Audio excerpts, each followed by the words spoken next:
నమస్తే, welcome to social post. నేను మీ మాధురి. ఈరోజు మనతో పాటు ఉన్నారు బోస్ గారు, chartered accountant. Hello sir. Hello అండి. సార్, ఐటీఆర్ ఫైల్ చేయాలి. ప్రతి ఒక్క ఎంప్లాయీ కూడా ఇయర్ ఎండ్ వచ్చేసరికి ఐటీఆర్ వైపు ఎక్కువ చూస్తూ ఉంటారు. ఇప్పుడు రీసెంట్గా ఫైల్ చేయాల్సిన టైం కూడా వచ్చింది. సో ఈ ఐటీఆర్ ప్రాసెస్ ఏంటి? ఈ ఐటీఆర్ ప్రాసెస్లో సిఏ పాత్ర ఏంటి? ఓకే. ఐటీఆర్ అంటే nothing but income tax return అండి. ఇన్కమ్ ట్యాక్స్ రిటర్న్ ఎందుకు ఫైల్ చేయాలంటే జనరల్గా శాలరీ కానీ, మీకు ఏమైనా రెంటల్ హౌసెస్ ఉంటే దాని నుంచి రెంటల్ ఇన్కమ్ వచ్చినా కానీ, మీకు ఏమైనా బిజినెస్ ఉండి బిజినెస్ సంబంధించి ఇన్కమ్ వచ్చి ఎక్స్పెండిచర్ ఉన్నా కానీ, ఆర్ మీకు ఏమన్నా క్యాపిటల్ గెయిన్స్ షేర్ మార్కెట్లో కానీ అసెట్స్ అమ్మడం కొనడం కానీ చేసినా కానీ, లేకపోతే ఇంట్రెస్ట్ ఇన్కమ్ కానీ, లేకపోతే మీకు ఏదైనా ఆన్లైన్లో బెట్టింగ్ కొంతమంది లాటరీలో ఏదైనా డబ్బులు వచ్చినా కానీ, లేకపోతే ఇంకేదైనా income other source of income ఏమైనా వస్తే ఇది రిపోర్ట్ చేయాలండి. రూల్ ప్రకారం ఇండియాలో 2,50,000 ఇన్కమ్ దాటితే ట్యాక్స్ పడుతుంది. దానికి ఇది రీసెంట్గా ఏంటంటే అప్ టు 6.5 lakhs ఉన్న వాళ్ళకి ఏమో జీరో ట్యాక్స్. ఈ ఇయర్ నుంచి కొత్తగా ఏంటంటే అప్ టు 12,70,000 ఉంటే దెర్ ఇస్ నో ట్యాక్స్. కొత్తగా వచ్చిన రూల్ ప్రకారం అలా ఉన్న వాళ్ళకి రిపోర్ట్ చేయాలి గవర్నమెంట్. మీకు ట్యాక్స్ ఎంత వచ్చింది ఏంటి అనేది రూల్.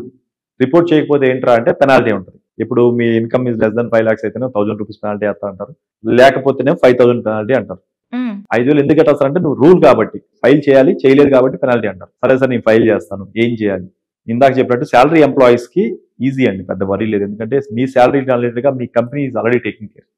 అంటే మీకు వచ్చే మంత్లీ శాలరీ ఎంత ఏంటి అని చూపిస్తుంది. దాని ప్రకారం మీ ఇన్కమ్ ట్యాక్స్ లాగిన్ వెబ్సైట్కి వెళ్తే just like how we login to social media, there is income tax website where you login తర్వాత మీరు చెక్ చేసుకోవచ్చు నా ఇన్కమ్ ఎంత రిపోర్ట్ చేసిన మా ఎంప్లాయర్ అని. శాలరీ కాకుండా మీకు అదర్ ఇన్కమ్ కూడా రావచ్చు. కొంతమందికి సపోజ్ నేను చార్టెడ్ ఫ్రీలాన్స్ చేస్తాను, ఎంప్లాయ్మెంట్ చేస్తూ కూడా వేరే 2-3 వర్క్లు చేస్తాను, దాంట్లో డబ్బులు వచ్చింది. అవి నేను రిపోర్ట్ చేస్తే నా 2 కలిపి 15 లక్షలు వచ్చి ఉండొచ్చు. 15 lakhs వస్తే there is tax to be paid. అది పే చేయాలి మనం. అందుకోసం రిటర్న్ ఫైల్ చేస్తాం. సో బిజినెస్ ఇన్కమ్ చేస్తాను, నేను ఒక హోటల్ పెట్టాను, హోటల్లో బిజినెస్ వస్తుంది, ఇన్కమ్ వచ్చింది, ఎక్స్పెండిచర్ అయిపోయింది, తర్వాత బ్యాలెన్స్ ఉంది, దాన్ని రిపోర్ట్ చేయాలి. That is the rule. So ఇలా రూల్ వచ్చింది. ఇండియా మొత్తం మీద అరౌండ్ 12 lakhs పీపుల్ రిజిస్టర్ అయ్యారు ఇన్కమ్ ట్యాక్స్ పోర్టల్ ఇప్పుడు దాకా. దాంట్లో రిటర్న్ ఫైల్ చేశారు 8 crores. 12 crores మంది రిజిస్టర్ అయ్యారు. అందులో పోర్టల్లో రిటర్న్ ఫైల్ చేశారు 8 crores people. But pan card ఉన్నోళ్ళు, అంటే పాన్ కార్డ్ అప్లై చేసిన వాళ్ళు 70 కోట్ల మంది ఉన్నారు. 150 కోట్ల మన పాపులేషన్ లో పాన్ కార్డ్ ఉన్న వాళ్ళు 75 కోట్ల వరకు ఉన్నారు. మిగతా 75 కోట్లకి పాన్ కార్డ్ లేదు. వాళ్ళు పల్లెటూరులో ఉంటారు చూసారా, వ్యవసాయం చేసుకుంటారు, వాళ్ళు ఎవరికి పాన్ కార్డ్ తెలియదు, అలా ఉండిపోయారు వాళ్ళు. అట్లా మిగతా 75 కోట్ల మందికి ప్యాన్ ఉంది. ఆ ప్యాన్ లో కూడా రిజిస్టర్ అయింది. ప్యాన్ ఉంది కాబట్టి నథింగ్ బట్ ప్యాన్ బేస్ మీద రిజిస్టర్ అవుతుంది ఇన్కమ్ ట్యాక్స్ రిటర్న్. ఆ రిజిస్టర్ అయిన వాళ్ళు 12 కోట్లు, రిజిస్టర్ అయ్యాక కూడా రిటర్న్ ఫైల్ చేసే వాళ్ళు 8 కోట్ల మంది.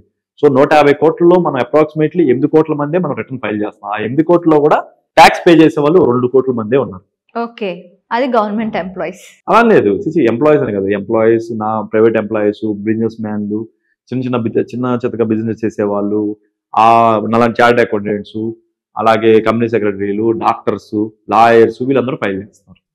వీళ్ళందరూ కలిపి ట్యాక్స్ పే చేస్తారు.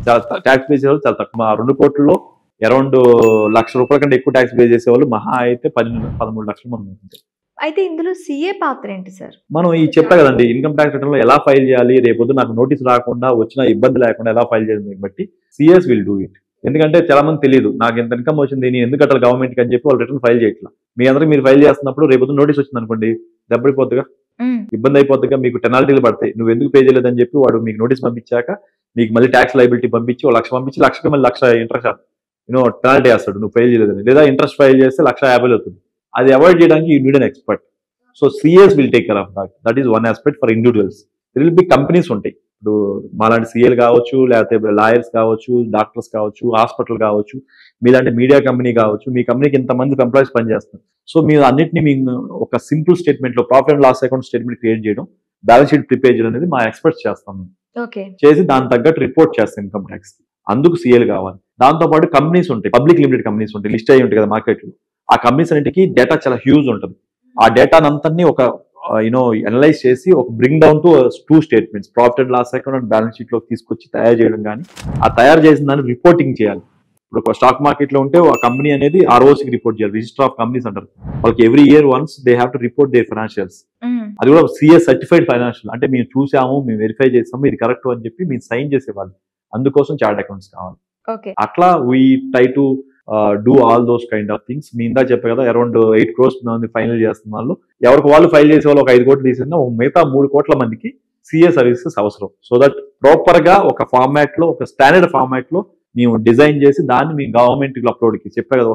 ఒక్కోసారి పిఎఫ్ఎల్ అడుగుతారు, ఒక్కోసారి ఈఎస్ఐలు అడుగుతారు, ఒకసారి ఆర్ఓసికి ఫైల్ చేయాల్సి వస్తుంది, ఒకసారి ఇన్కమ్ ట్యాక్స్ ఫైల్ చేయాల్సి వస్తుంది, ఒకసారి ఫారిన్ ఎంట్రీ ఫెమా గవర్నమెంట్ అడుగుతుంది, FEMA related transfer out of country డబ్బులు పంపిస్తే ఎక్స్పోర్ట్స్ మనం ఇంపోర్ట్ చేస్తాం, ఏదైనా మెషిన్ తెచ్చుకుంటాం, పంపించినందుకు వాళ్ళు ఇన్ఫర్మేషన్ అడుగుతారు. అట్లా స్టాక్ మార్కెట్కి ఇవ్వాల్సి వస్తుంది ఇన్ఫర్మేషన్. క్వార్టర్లీ రిజల్ట్స్ అంటారు మనం, ఒక్కోసారి ఇయర్లీ ఇచ్చేస్తాం. కొన్ని లిస్టెడ్ కంపెనీస్ కి ఎవ్రీ క్వార్టర్ లో మనం ఇవ్వాల్సి వస్తుంది రిజల్ట్స్. సేమ్ ఇయర్లీ ఫైల్ చేసేది క్వార్టర్లీకి అసెస్ చేసి ఇవ్వాల్సి వస్తుంది. అలాంటి వాటిలో ఎక్స్పర్టైజ్ కావాలి, ఎక్స్పర్ట్స్ కోసం చార్ట్ అకౌంట్స్ కావాలి. అట్లా అయితే ఇప్పుడు కొంతమంది ఇంకా రిజిస్టర్ కాలేదు, ఐటీఆర్ ఫైల్ చేయట్లేదు అంటున్నారు కదా.